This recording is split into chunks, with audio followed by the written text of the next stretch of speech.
অবশেষে খোঁজ মিলল চিত্রনায়ক ফেরদৌসের। কোথায় আছেন এই মুহূর্তে আওয়ামী লীগের এমপি চিত্রনায়ক ফেরদৌস? এ বিষয়ে বিস্তারিত জানতে পুরো ভিডিওটি দেখে সঙ্গে থাকুন। ঢাকায় সিনেমার জনপ্রিয় চিত্রনায়ক ফেরদৌস আহমেদ রূপালী পর্দায় দাপিয়ে বেড়ানোর পর সক্রিয় হন রাজনীতির মাঠে। প্রথমবারের মতো জাতীয় সংসদ নির্বাচনে ঢাকা ৪ আসনে আওয়ামী লীগের নৌকা প্রতীক নিয়ে জয়লাভ করেছিলেন তিনি।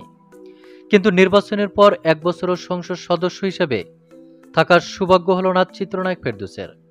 ছাত্র জনতার এক দফার দাবির জেরে গত ৫ই আগস্ট পদত্যাগ করে দেশ ছেড়েছেন প্রধানমন্ত্রী শেখ হাসিনা। শুধু তিনি নন, তার দেশ ত্যাগের খবরের পর সরকারের অনেক মন্ত্রী এমপিরাও দেশ ছাড়েন, সেই সঙ্গে ভেঙে দেওয়া হয় সংসদও।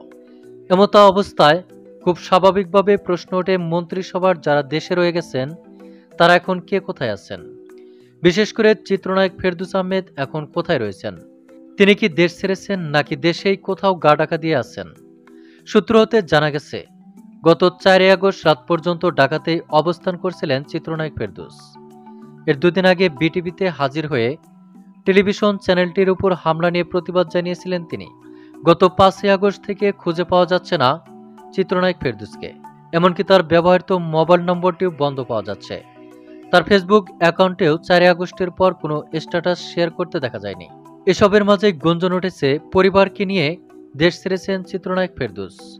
যদিও নায়কের দেশ ছাড়ার খবরের এখনও কোনো সত্যতা পাওয়া যায়নি, এমনকি তার বন্ধ রয়েছে পিএসএন নাম্বারও।